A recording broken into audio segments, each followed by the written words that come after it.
Truth2Power4U. I'm your host, Brian Kasher.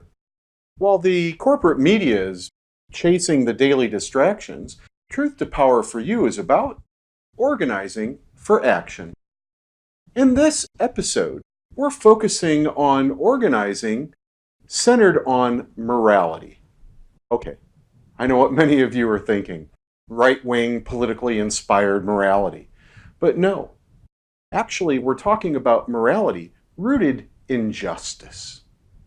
This episode begins with a few words from Stephen Roach Knight, the National Faith Organizer for the Poor People's Campaign. Stephen has organized moral actions in many states around the country and D.C. Stephen shares insights on justice-based morality and organizing for change. We also meet up with Jonathan Wilson-Hartgrove, who has published this really interesting book. He's got this idea. Anyway, the book's called Reconstructing the Gospel, Finding Freedom from Slaveholder Religion. Yes, you heard me right. Slaveholder religion. You know, slaveholder religion justified and even made owning slaves in America a virtue. Religion was twisted by many then, and in many ways is twisted today too. Jonathan talks about slaveholder religion, ways to break free of slaveholder religion, and one of the keys that we talk about is fusion-based organizing. We also interview Action NC organizers on tenant rights. A Poor People's Campaign musicologist, Leslie Oliver, teaches us a song. And we have an exclusive backstage interview with Bishop Dr. William Barber II. Wow, what a show. All right then, here's Reverend Stephen Roach Knight.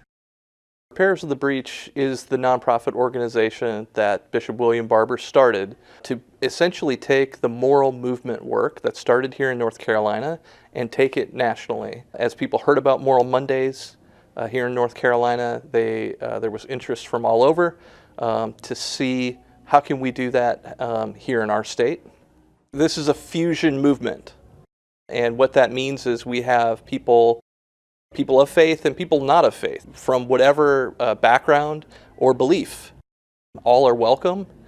This is about building a movement, building power in the states to work for justice on behalf of the 140 million poor and working poor people in this country. When you look at the Moral Mondays movement here in North Carolina, a significant percentage of the folks who committed civil disobedience and went to jail here were Republicans. You know, when we look at the moral movement as it's gone nationally, as we look at the Poor People's Campaign and National Call for Moral Revival, the bottom line is the values are love and justice. It's a revival of the campaign that Dr. King was working on when he was assassinated 50 years ago and never got to see it come to fruition. It's systemic racism, it's systemic poverty, it's the war economy and militarism, it's ecological devastation, and we've also added the distorted moral narrative, because the far right of the conservative spectrum have kind of labeled that as somehow a negative. When you come up against these progressives, and let me tell you something, these people that call themselves progressives, this sounds like a really nice word. I'm a progressive. It's just another word for I'm an atheist, all right? We're all in the same boat. It's really not even the 99% versus the 1%, although that's kind of come into common usage since the Occupy movement. It really is the 99.99% versus the 0.001% of the billionaires, oligarchs who are really controlling so much money and power. You know, we have 4 people in this country who have as much wealth as the bottom 50% of this country. We are all in the same boat. We're not going to be millionaires. I'm not going to be a millionaire. You're not going to be a millionaire tomorrow. And that's not even what it's about. So we need to get on with taking care of each other and taking care of those who are less fortunate than we are. You know, Stephen shows us a different side of morality. I've seen Stephen work at state capitals, our nation's capital, houses of worship, and more. But I've never seen him driving an expensive sports car or living in a multi-million-dollar mansion. You know, but Stephen did talk about caring for the less fortunate. On that note, here's our interview with Action NC tenant rights organizer Jessica Moreno and tenant rights advocate Trisha Tucker. Tell me a little about Action NC. Action NC, we're a grassroots organization. We do a lot of different things like tenant rights, immigration reform, police accountability, senior rights, women rights. We're a member organization, and our members drive it. So the things that are important for our community are important for us, and we help push those things. What's going on that we need a tenant rights association? We have a lot of slumlords. That's what's going on right now. So with landlords doing whatever they want to do without being regulated is why we need a tenant association. We need to get the tenants aware of what their rights are, what can and cannot go on in their community. Moving forward, what steps are being taken to develop a tenant rights group? So we have a group of individuals from different neighborhoods that are coming together. We're door knocking, we're getting people's stories of what they're really going through in their communities, and we're bringing them to the table. What would you like to see come from this organizing? A tenant organization that can actually empower other counties. What kind of conditions are you finding in these slumlord-run apartments? Mainly, mold. We're finding water damage. We're finding sewage coming up into the bathroom, into the kitchen. We're finding walls that are water damaged. We're finding floors that are water damaged. We are finding that doors don't lock, windows don't close, windows are nailed shut. Those are primarily infestations of rats, roaches, and bed bugs. Not acceptable conditions. No, not at all. On my end, in mobile home parks, I'm finding that Charlotte is actually done with mobile homes. They're no longer wanting them in the county. So I'm seeing a lot of mobile home parks being closed down and people losing their investment and having to move out into the country. Well, thanks so much for what you're doing.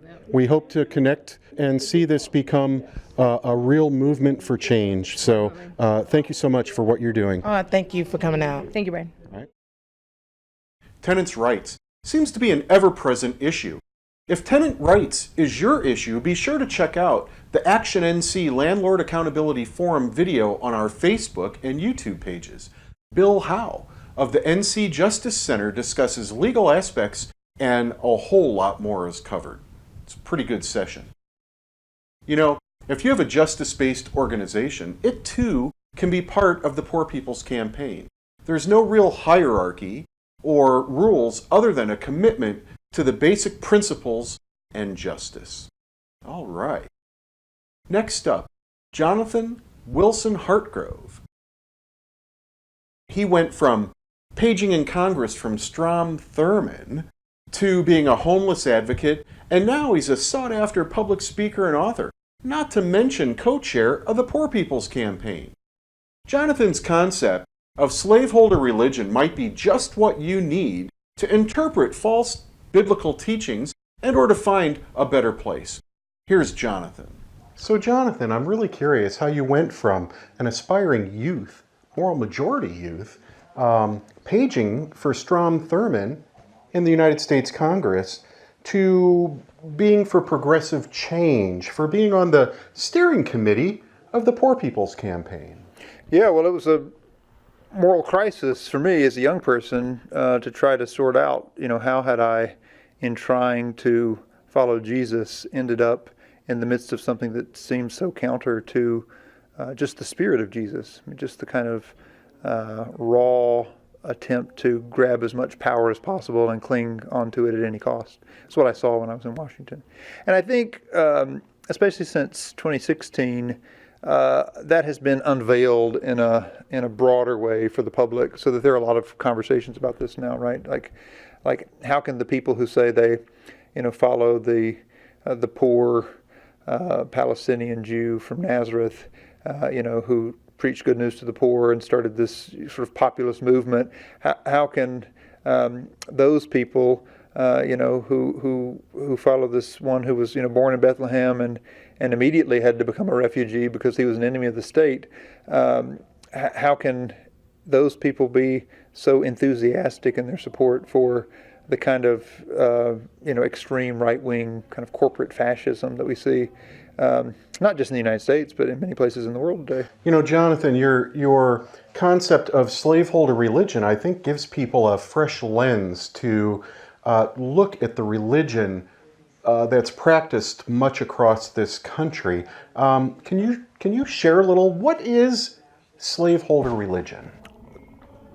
For a long, long time, there was an intentional effort to cultivate a kind of understanding of faith that allowed for a sentimental and a personal relationship with Jesus that didn't require justice of people, and that's what I now call slaveholder religion. I think it was created by people who wanted to justify the owning of other human beings, particularly in the southern plantation economy. And I think in so many ways, we still have that gospel today, right? A gospel that you can receive and believe without in any way having to take consideration for what Jesus' demands for justice in this life, justice for the poor. That's what this Poor People's Campaign is all about, right?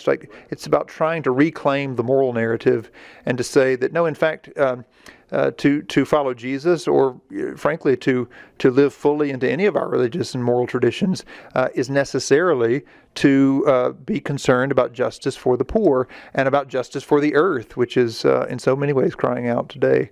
I think that's one way where freedom from slaveholder religion means that we have to recover the connection between faith and our witness in public life. And a lot of the work that I'm doing these days is about trying to help people find freedom from that slaveholder religion and the patterns and habits of it that have just become so normal for so many of us.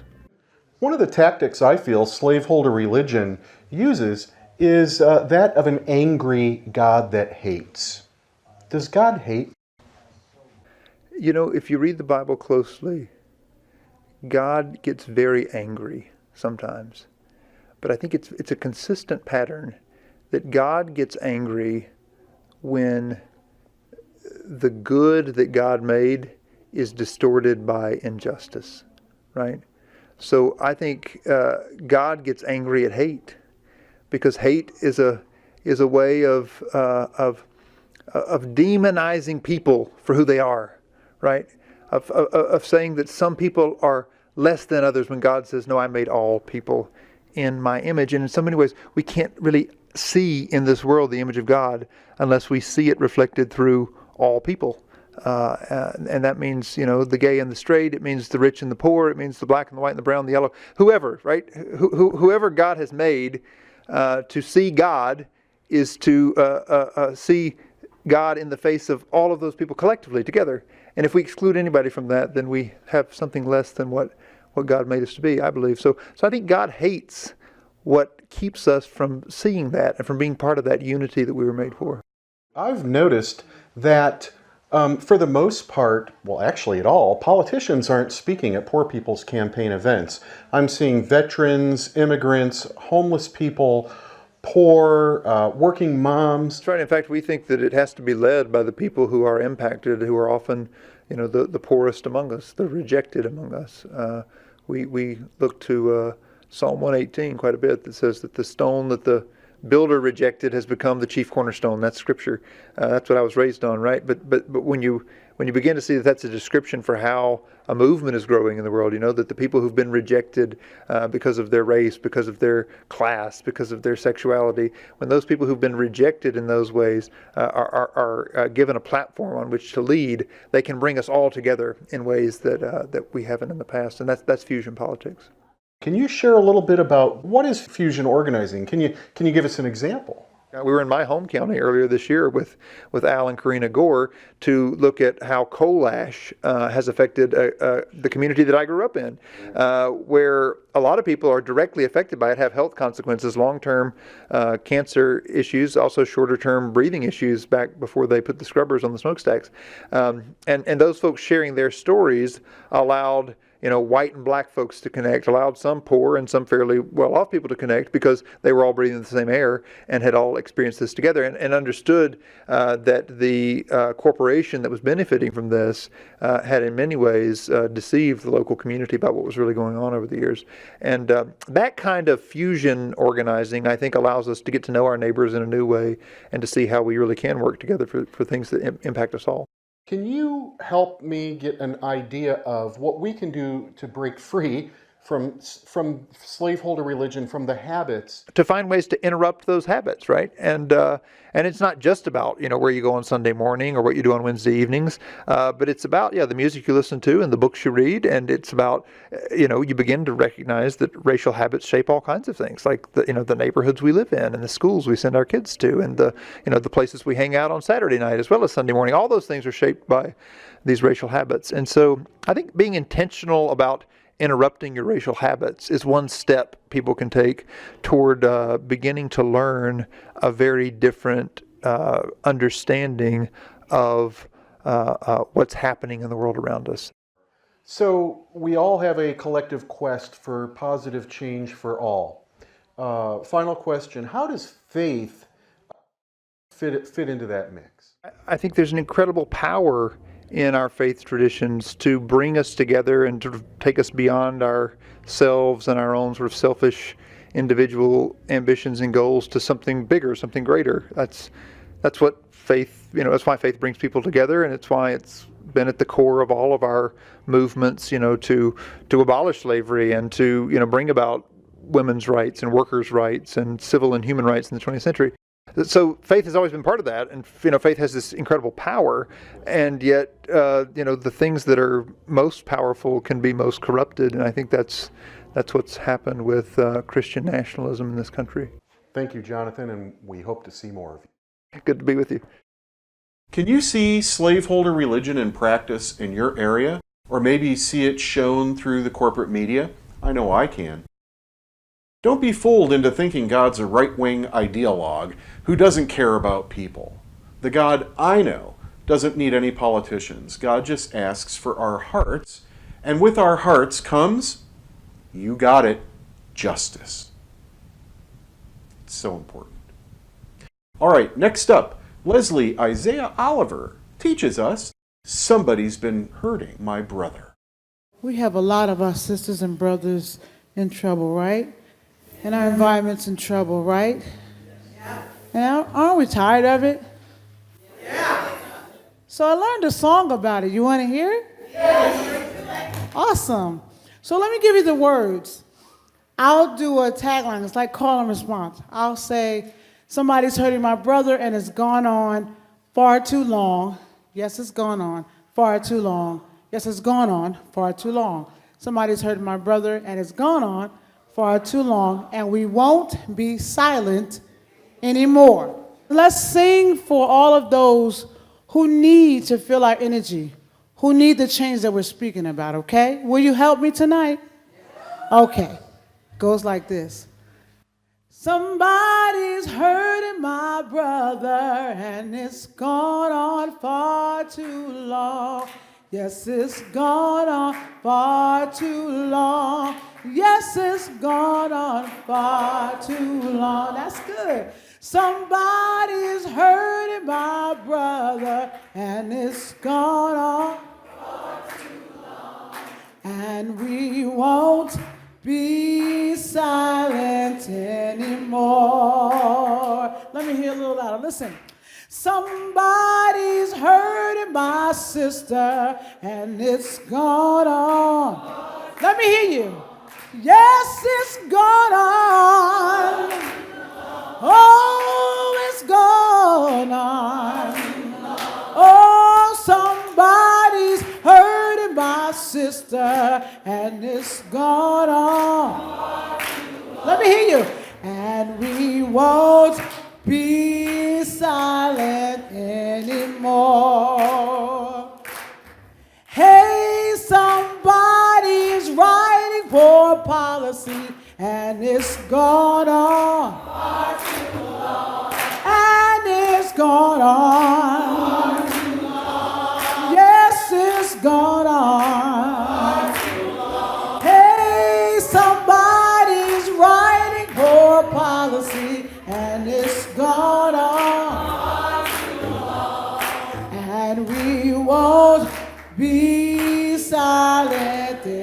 anymore. You starting to feel now? Hey, some child is somewhere homeless and it's going on. That's it. Hey, it's going on. Hey, it's going on. Oh, some child is sitting somewhere homeless and it's going on. And we won't be silent anymore.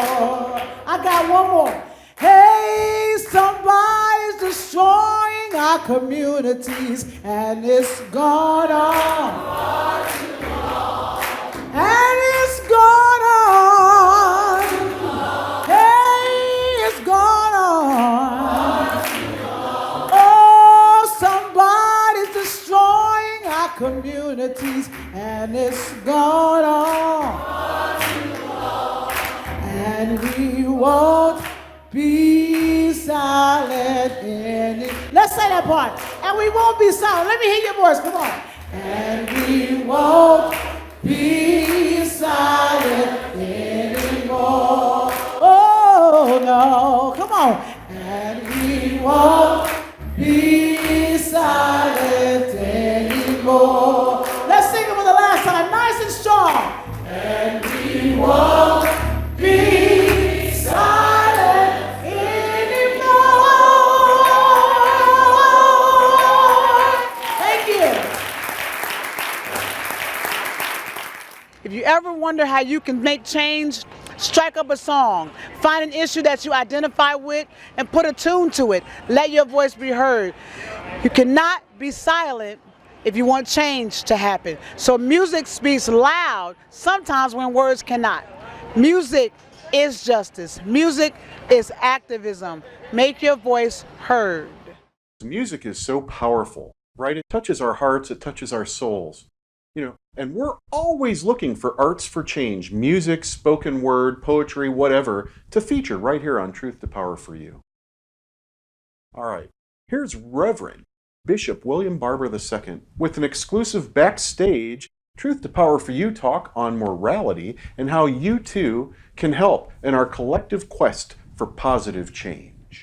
What does it take for somebody to get off the couch and help you and help change this world to be a better place? Well, first I would probably say thank you for having me on, and then I would say I'm simply a part of a big we.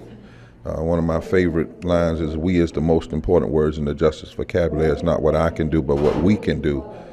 And what I would say to people is break the spirit of apathy, connect yourself to a movement that's standing up for justice, is standing against systemic racism and poverty and any form of injustice. There's specialized that's doing it from a deep moral perspective and a nonviolent perspective. And get involved. Fannie Lou Hamer didn't have degrees, but she changed the world because it was the degree of her heart, degrees of her consciousness. So it's interesting, you can have a Martin Luther King with a PhD and a Fannie Lou Hamer with no D in the same movement, because what draws us together is our deep, passionate concern to make this world more just. I'm finding some people are interpreting the scriptures to suggest when Jesus tells us about the least of these, he's not speaking about the poor. He's speaking about the disciples exclusively. I have found that logic being used to support some forms of right-wing ideology. What do you think about that? Well, it's surely not right-wing, because it's not right.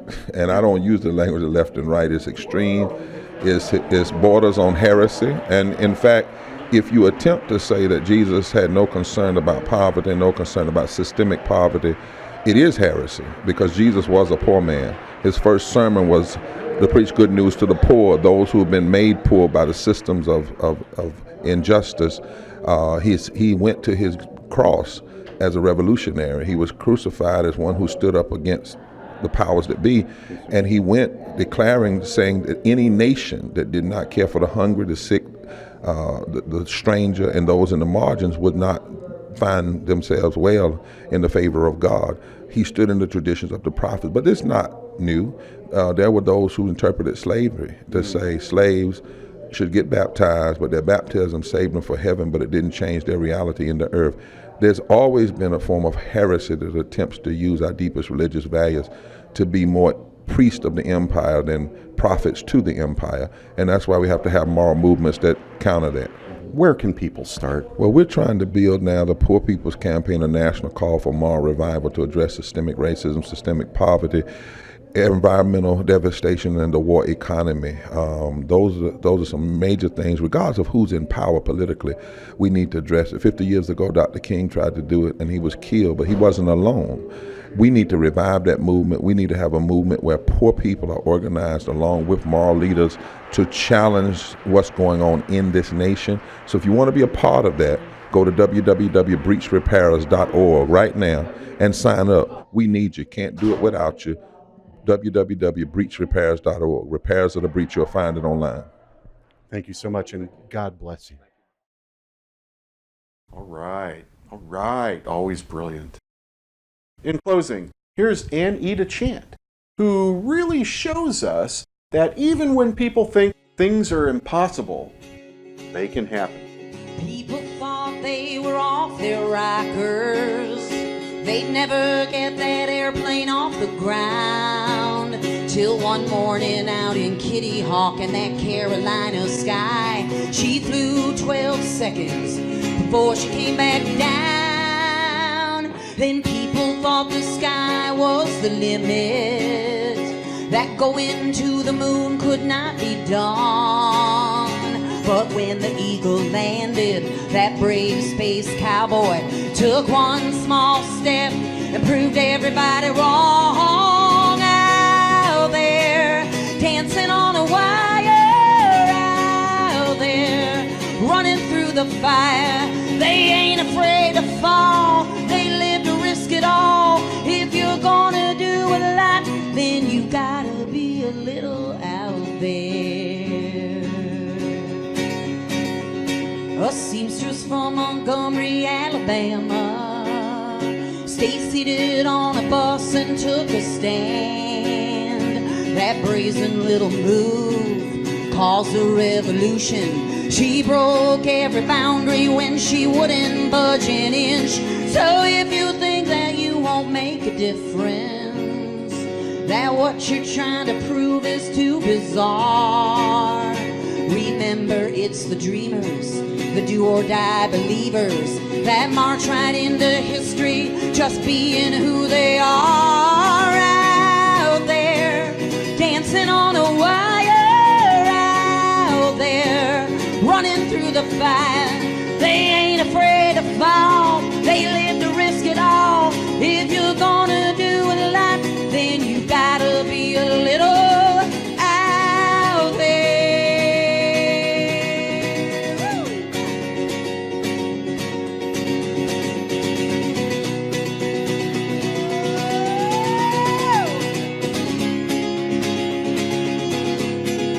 Oh, out there, busting down the fences, out there, damn the consequences. Let's live to risk it all, and don't be afraid to fall. If we're gonna do a lot, then we gotta be a little out there.